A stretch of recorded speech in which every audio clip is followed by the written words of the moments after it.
So dito nga po mga kalingap, mga kadanjoy, fans ng Rochelle pumalag sa pwedeng mangyari na maaring mapunta si Kalingap Dan kay Ruel of Malalag. So yan po yung ating pag-uusapan po mamaya mga kalingap, mga kadanjoy. Pero bago po natin ipagpatuloy ang video ito, sa mga bago pa lang po sa ating munting channel, huwag po natin kalimutang suportahan ang ama ng Kalingap, Kuya Val Santos Matubang at Kalingap Rob. At paunawa panoorin po muna ang full video bago mag-comment para malaman ang nilalaman nito. So dito nga po mga kalingap, mga kadanjoy, fans ng Rochelle pumalag sa pwedeng mangyari na maaaring mapunta si Kalingap Dan kay Ruel of Malalag. So yan po yung pag-uusapan nga po natin mga kalingap. At dito nga po mga kalingap, sa live nga po ni Kuya Val, at yung nabanggit po niya sa kanyang live nga po, posible pong mangyari yun dahil sa hindi matapos-tapos na issue, lalo na po dito kay Kalingap Dan. Alam naman po natin na marami din po yung mga wakwak na nag-aabang lang po dyan, kagaya na lang ng sinabi nga po ni Kuya Val na kung hindi nga daw po titigil ang kaliwat ka ng pambabatikos nga po dito kay Kalingap Dan, ay hindi po imposible na mawala po si Kalingap Dan sa Kalingap. Kagaya na lang po ng nangyari nga po noon dito nga po kay Ruel of Malalag. Pero dito nga po mga kalingap, sa sinabi nga po ni Kuya Val na kung hindi nga daw po titigil ang magkabilang panig nga po sa pambabatikos dito kay Kalingap Dan, marami sa fans ni Ruel nga po yung ayaw din po na masama po si Kalingap Dan nga po sa grupo ni Ruel of Malalag, dahil nga po sa tahimik na daw po yung grupo nga po ni Ruel. Narito po mga kalingap, mga kadanjoy, basahin lang po natin yung iilan po sa komento po ng mga viewers, na kung saan sabi nga po ni Ma'am Ninita, dapat silang mag-ama ang magsama. No to Ruel of Malalag. Napakatahimik na ng grupo ni Ruel of Malalag.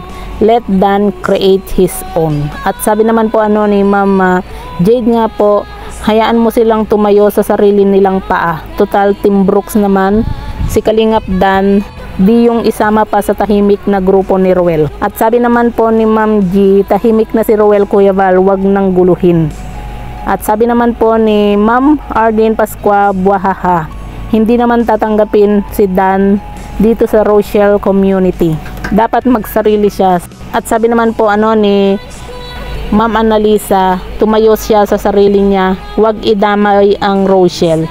At sabi naman po ni Ma'am Leona, nananahimik na si Ruel, bakit isasama ang Dan na yan? So yan po yung iba nga po na komento po ng mga fans ng Rochelle.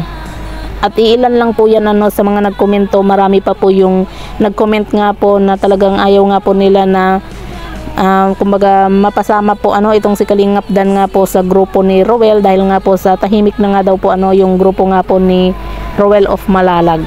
Kung maalala nyo po mga kalingap, mga kadanjoy, nung kasagsagan nga po ng issue nga po ni Ruel, dahil sa hindi matapos-tapos na issue ng mga magkabilang panig nga po para sa ikakatamhimik nga po ng lahat, at para maayos nga po at magkaroon po ng kapayapaan at kaayusan, hiniwalay po noon itong si Ruel of Malalag nga po sa Kalingap.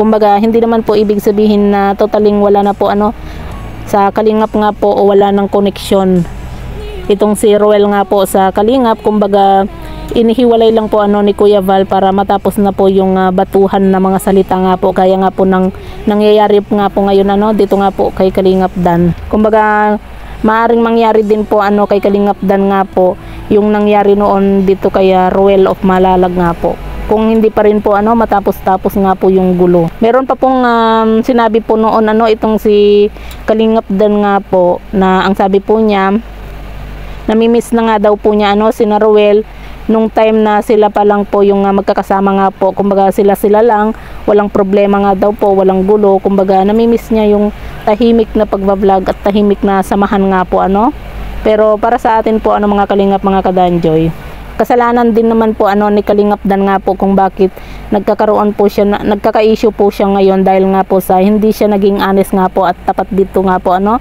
sa kay Joy nga po, or dito nga po sa Kalingap. Siguro kung naging tapat lang po itong si Kalingap Dan at nagsabi nga po siya ng totoo, maaaring pa sigurong matanggap at hindi po ganun kasakit yung nararamdaman po ng mga fans ng Dan Joy ngayon. Kung nagsabi lang po itong si Kalingap Dan nga po ng maaga-aga, Total sabi naman po 'di ba ni Kalingap Rab noon na yung love team nga po na ginagawa po niya ay para pampagood vibes lang.